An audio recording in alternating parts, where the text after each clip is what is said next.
I thought my sister's wedding was a chance to reconnect. I got a new suit, cleaned up, and showed up early. What I didn't realize was I wasn't on the guest list. I was the show. I've always been the black sheep in my family, the one who didn't follow the script.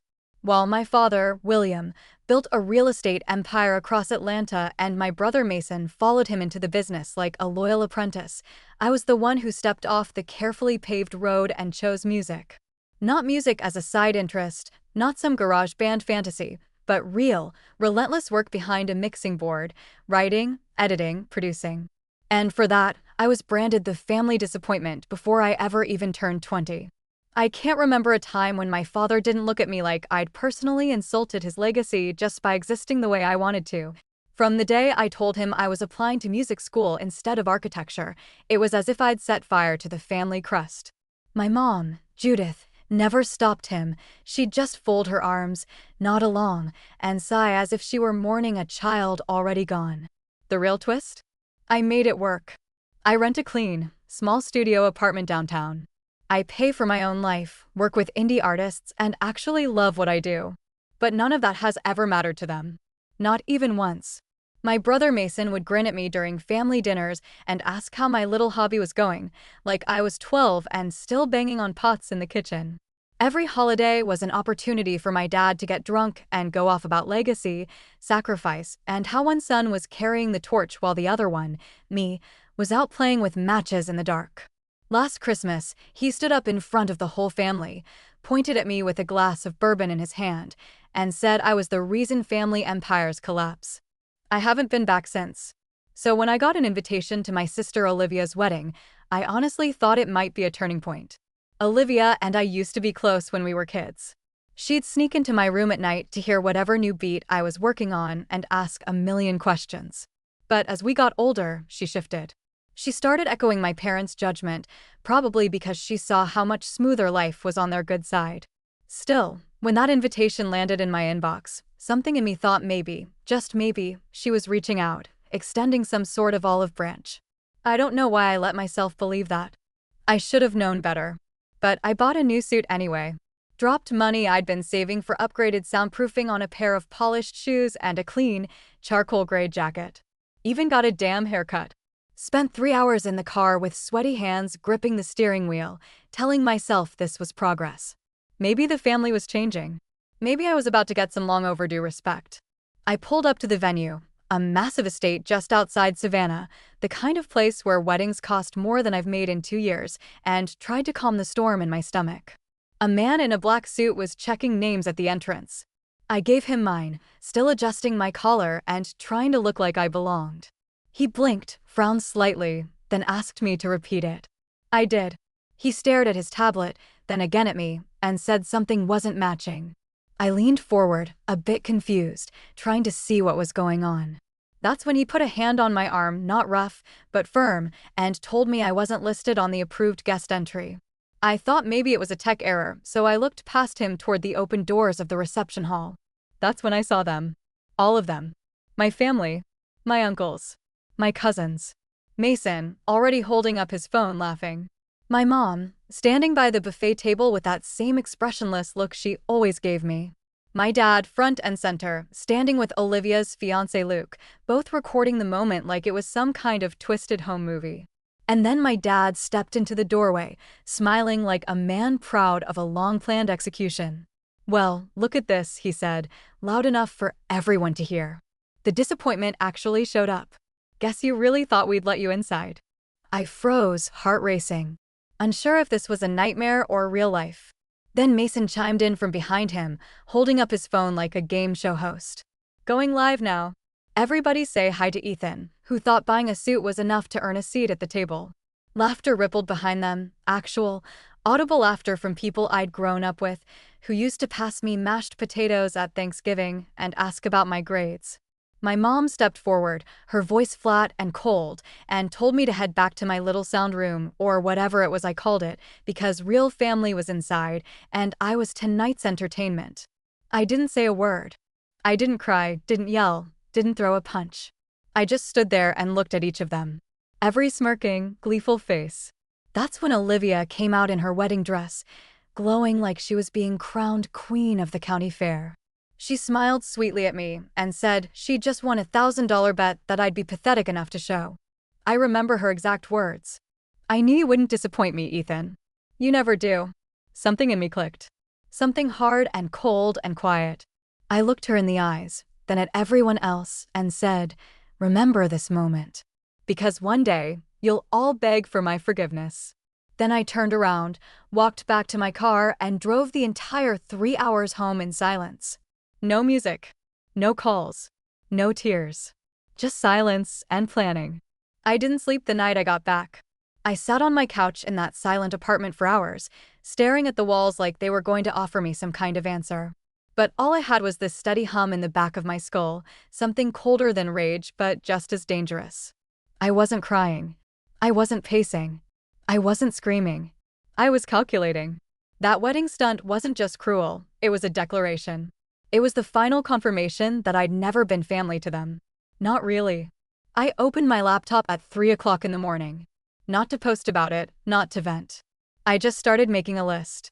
Names, phone numbers, contacts, anyone in the city who owed me a favor or knew someone who did. I wasn't some broke loser in his bedroom like they wanted to believe. I'd spent nearly 10 years building real relationships in the Atlanta music scene. I'd helped people, opened doors for artists, worked behind the scenes at venues. I had connections my family couldn't even imagine. And that's when I remembered something important. Luke, Olivia's new husband, he'd been trying to dip into the music industry. A few months ago, I heard from a friend who works at a recording studio downtown that Luke had been sniffing around, talking about investing in production, trying to find someone to help him launch a label. He didn't know the right people, but he thought he had the money and the name to make it happen. I didn't say anything then because I didn't care. But now I did. The first thing I did was send a video file to 3 specific people, studio owners and club bookers who had serious pull. It was the wedding prank, captured by a friend of mine who had been across the street. I didn't ask him to record it, he just saw what was happening and knew I'd want proof. The moment Olivia made her $1,000 bet. The laughter. My dad's smug face. Mason going live like it was a comedy special. I shared it quietly with context. Just enough for the right people to see what kind of people Luke had married into. By noon the next day, Luke's name was getting quietly passed around on do not work with lists. One of the studios he had been courting pulled out of their upcoming meeting. Another reached out to say they no longer felt his vision aligned with their brand. Just like that, his dreams of breaking into the scene were dead before they ever started. All it took was one clip and a few emails. 2 days later, my phone rang 13 times in a row. Olivia. I didn't answer at first. I just watched the calls pile up. But on the 14th ring, I picked up. I wanted to hear what she had to say. Her voice was shaking, half crying, half trying to sound composed. She said Luke was furious. That he was blaming her for everything. That he said marrying into her family had ruined his career before it even started.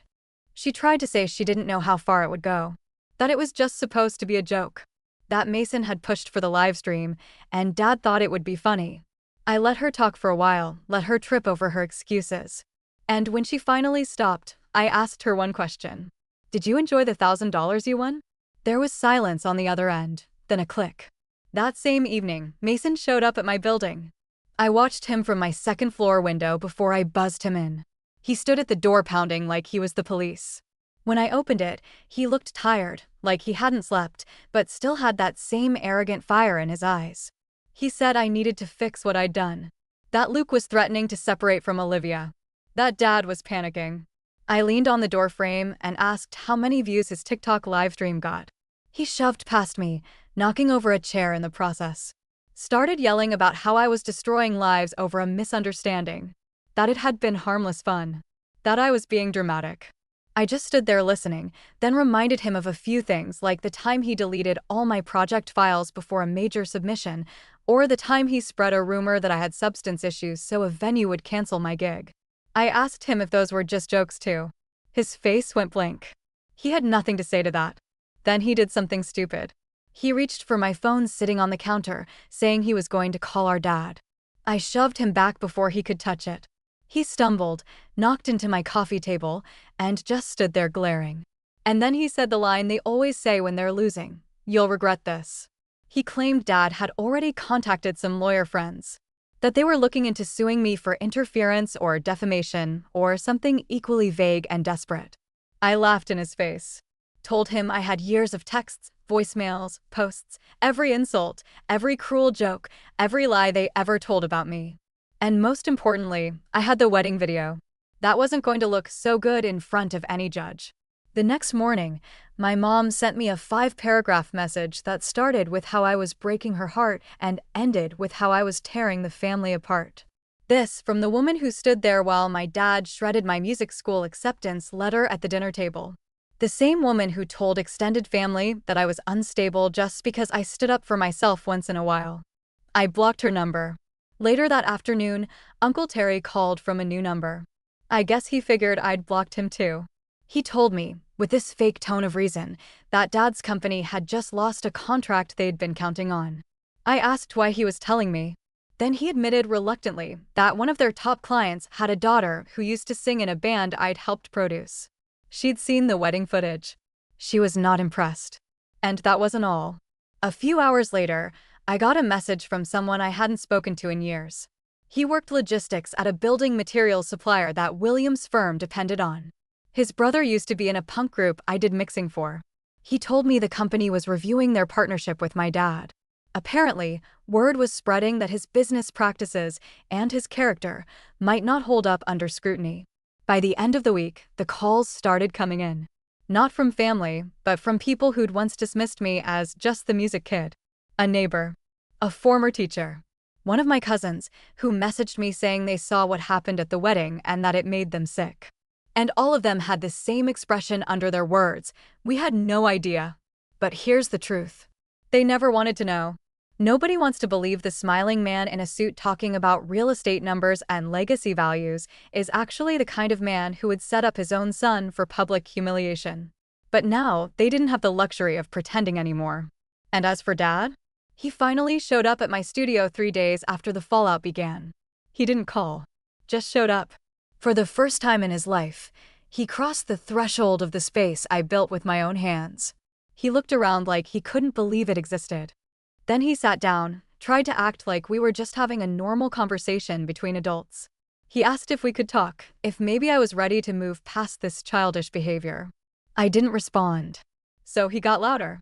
Said I was acting like a spoiled kid throwing a tantrum. That my little war was going to backfire. I said nothing. Just opened my laptop, turned the screen toward him, and played the wedding video. His expression didn't change at first. But when Mason's voice came through, taunting, laughing, loud, he blinked. When Olivia stepped into the frame and said, "I knew he'd show up," he leaned forward. When my mother told me to go back to my studio, his hands curled into fists. He turned the screen back toward me and said if I didn't stop whatever I was doing, he'd sue me into oblivion. For defamation. For interference. For whatever else his lawyers could dream up. I told him, calmly, that telling the truth wasn't illegal. That sharing a video of my own public humiliation wasn't against the law. That maybe, just maybe, people deserved to know who they were dealing with. He slammed his fist on the desk, knocking over my coffee mug. Then he stormed out without another word. But I wasn't finished yet. Not even close. After my dad left the studio, I didn't celebrate. I didn't smile. I didn't feel anything close to satisfaction, at least not yet. He looked angry, yes, but not broken. There was still fight in him, and I knew exactly how much damage a man like that could do when his ego was cornered. So I waited. I didn't post anything online. I didn't respond to texts. I just kept listening, because when you stop talking, people start revealing things they normally wouldn't. 2 days later, I got a message from my cousin Jordan. We hadn't spoken in almost 3 years, but he said he'd seen the footage and wanted to talk. He used to help out with paperwork and deliveries for the family business before he moved into carpentry. We met at a quiet bar just outside of Marietta, one that still played old-school hip-hop over the speakers and didn't care who you were related to. He looked nervous at first, constantly checking over his shoulder like someone might walk in and recognize him. But after a drink or two, he started talking. Said things in the company were bad, like worse than anyone realized. Turns out my dad had been juggling payments, delaying invoices, and floating supplies on credit for months. And now that two of their longtime vendors had switched to cash upfront policies, the cracks were showing fast. What really caught my attention, though, was what he said about the inspections. 3 different job sites had been flagged in the past month alone, one for structural code issues, one for missing permits, and one where a subcontractor had quietly walked off the job and filed a complaint. Jordan said people inside the company were scared. No one wanted to be the one holding the bag when the building inspectors came knocking. I left that meeting with 2 things. 1, confirmation that the business was sinking faster than they'd admit, and 2, a plan. I didn't need to bury my dad with lies. I just had to shine a light on what he'd already done. Most of the things I knew weren't illegal on their own, cutting corners here, skipping a permit there, doing favors under the table, but when you stacked them up and added pressure, it created something fragile enough to crumble. Back at home, I pulled out a dusty old hard drive I hadn't touched in years. Back when I was still trying to win their approval, I used to help organize the company's filing system. I'd made digital backups of contracts, invoices, even project notes, just because I thought I was being helpful.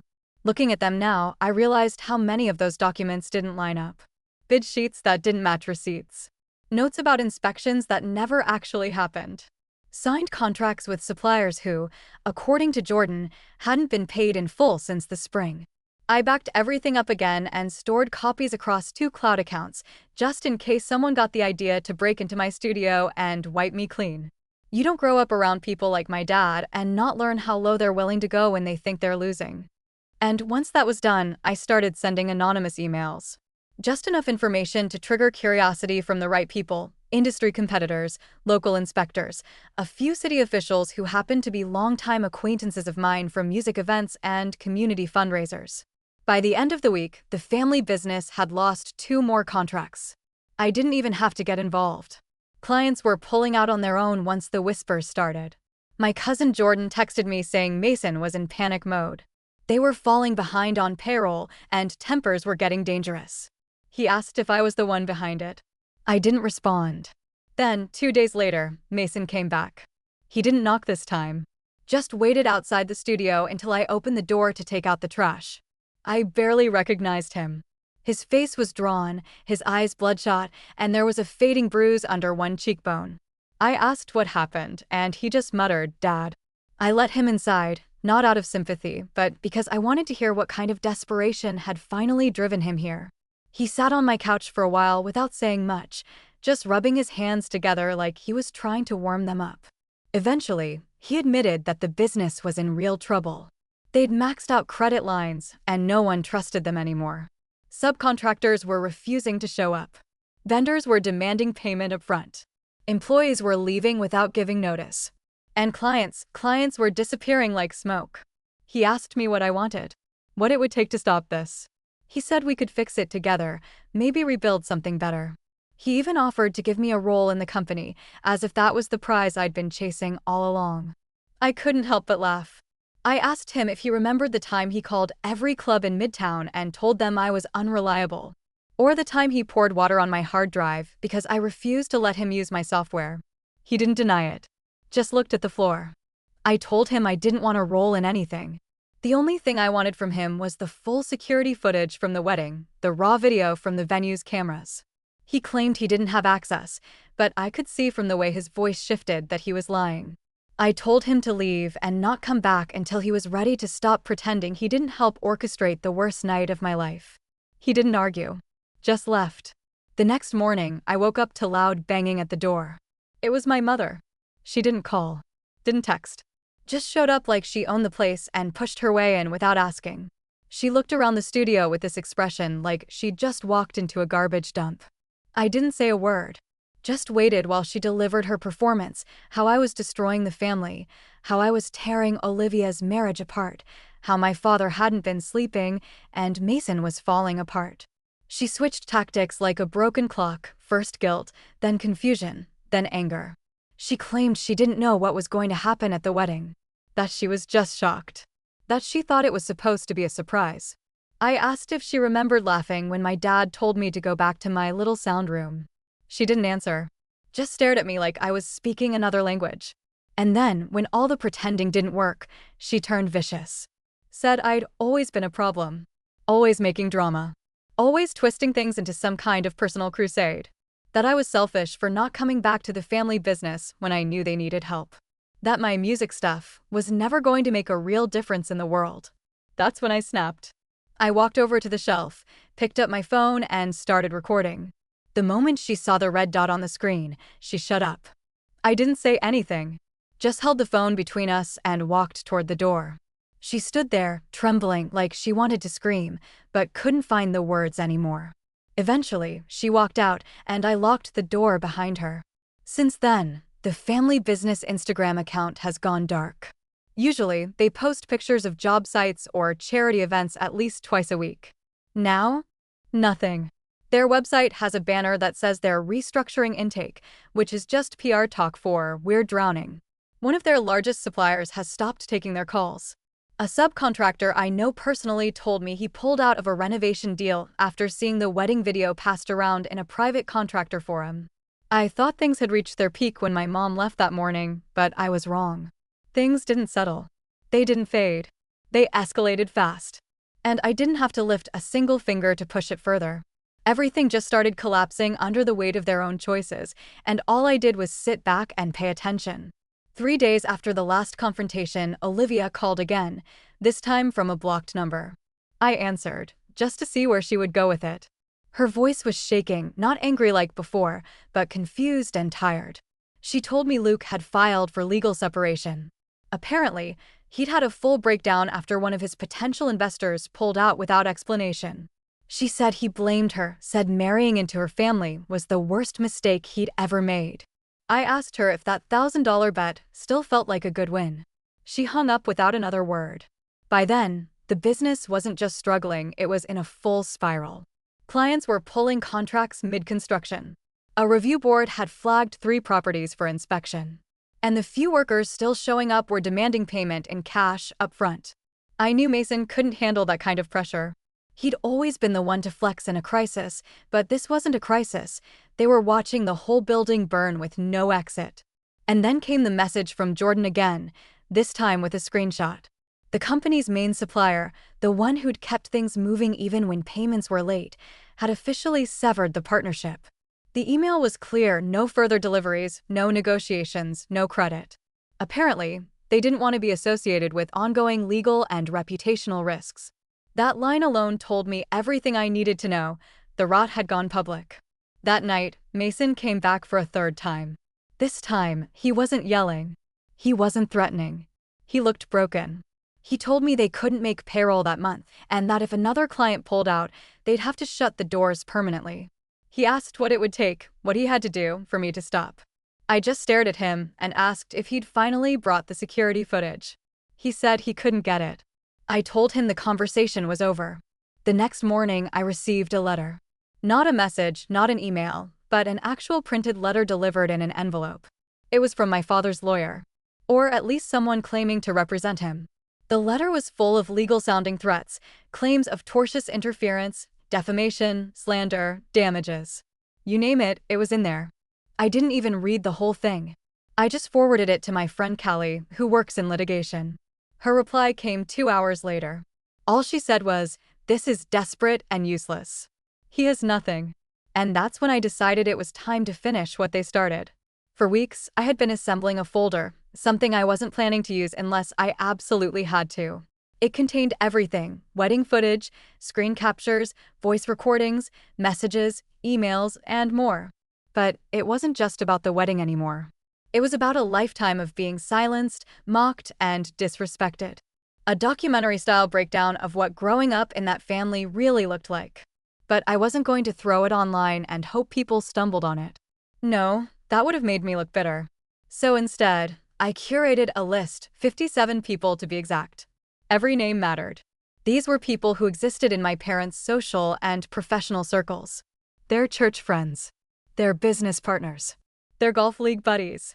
Book club members. HOA presidents. Local contractors. Neighbors. And a few people who used to be friends of mine, people who stopped returning my calls years ago. Each one of them got a short, polite message. Nothing dramatic. No insults. Just something simple. I wanted to share a video that might offer some insight. No pressure to respond. Just something you might want to see. The link wasn't labeled or emotional. It was clean. It looked professional. It was impossible to ignore. For 3 days, I heard nothing. I started wondering if I'd misjudged the whole thing. Maybe people had seen it and didn't care. Maybe no one even watched. Then, on the 4th morning, my phone rang. It was Mrs. Florence Patterson, my mom's oldest friend from church. She sounded like someone who'd just witnessed a murder. She asked if everything in the video was real. I told her yes. And she said she'd already called my mother and told her she was disgusted. That she'd never be part of their Sunday circle again. By the end of that day, 3 other people called. One was a contractor I'd worked with years ago, who told me he was canceling a bid with my dad's firm. Another was a neighbor from our childhood street who said, "I always wondered why you disappeared." The last was someone from my father's business league, asking if I had any documentation on inspections. I didn't answer that one. Just thanked him for the call. By Friday, the real collapse had started. William's longest-standing business partner, someone he'd worked with for nearly 2 decades, filed to dissolve their partnership. That alone shook the whole foundation. Then came the notice from the country club, membership suspended, pending review. Word had gotten around fast, and no one wanted to be associated with a man who verbally destroyed his own child for sport. Later that week, I learned that 3 more contracts were canceled. One of the former employees posted a vague status about toxic leadership and dangerous cut corners. 2 suppliers dropped them completely. Olivia moved back in with our parents after Luke filed a full separation. Their house, from what I heard, was no longer livable in any emotional sense. My cousin said it best, it's like watching a slow, public implosion in real time. Then Uncle Terry called again. But this time, his tone was different. He wasn't defensive. He wasn't angry. He sounded tired. Said he'd watched the whole video twice. That he remembered filming me at the wedding, and he regretted it now. That he knew my dad was the kind of man who couldn't stand being challenged. I didn't offer him comfort. I just said, "You made your choice." I wish I could say that made me feel better, but it didn't. Not yet. That night, I opened a beer, sat back, and looked at my calendar. 1 year ago, almost to the day, I had nearly quit the business. Things were slow, I was broke, and I honestly considered going back to ask for a role in the family company just to survive. And now? I had more clients than I could handle. I was booked 3 months out. I had new equipment coming, a better space lined up, and people in the industry who respected what I did. I wasn't the family disappointment anymore. I was just done being their victim. 2 weeks passed with barely a whisper from anyone in my family, and I thought maybe, just maybe, that was the end of it. The damage was done, the silence had settled, and I figured everyone was too ashamed or too stubborn to admit what they'd become. I was wrong again. This story wasn't finished. Not even close. It was a Tuesday morning when I got the message. It wasn't from Olivia, Mason, or even my dad. It was from Luke. Yeah, Olivia's almost ex-husband. I hadn't heard from him directly since everything fell apart, so seeing his name pop up was jarring. The message was short, almost too casual. "We should talk. I've got something you'll want to know." We met later that night at a coffee shop way too trendy for a guy like him. He showed up in a hoodie and sunglasses like he was trying to stay invisible, but his whole vibe screamed tension. We sat down, and before I could even ask why he reached out, he leaned in and dropped the bomb. Mason and Luke had planned the wedding stunt together. I didn't understand at first. I thought it was just another round of family cruelty. But he went deeper. According to Luke, the prank wasn't about me at all. It was about my dad. About taking him down. Mason had convinced Luke that the best way to force William into retirement was to destroy his public image. And the fastest way to do that? Expose how brutally he treated his own son in front of a camera.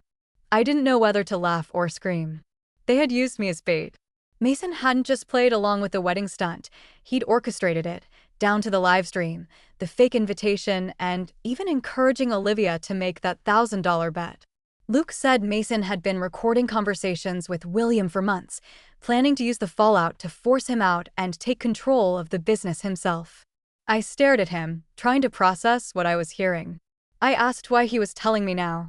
He looked down into his coffee and said, "Because I thought I could live with it, but I can't." "You didn't deserve that." I thanked him, walked out, and immediately called a friend who owed me a favor, someone who specialized in digital forensics and audio cleanup. We had work to do. Over the next few days, I pulled together everything I had on Mason: old messages, shared project files, even clips from family group chats he thought were deleted. Then I tricked him into meeting me. I told him I was ready to talk. That maybe there was a way to work things out after all. He showed up acting smug, like the storm had passed and he was already back in control. I asked him a few vague questions about how things were going and if he'd spoken to Luke. And just like I'd hoped, he couldn't help himself.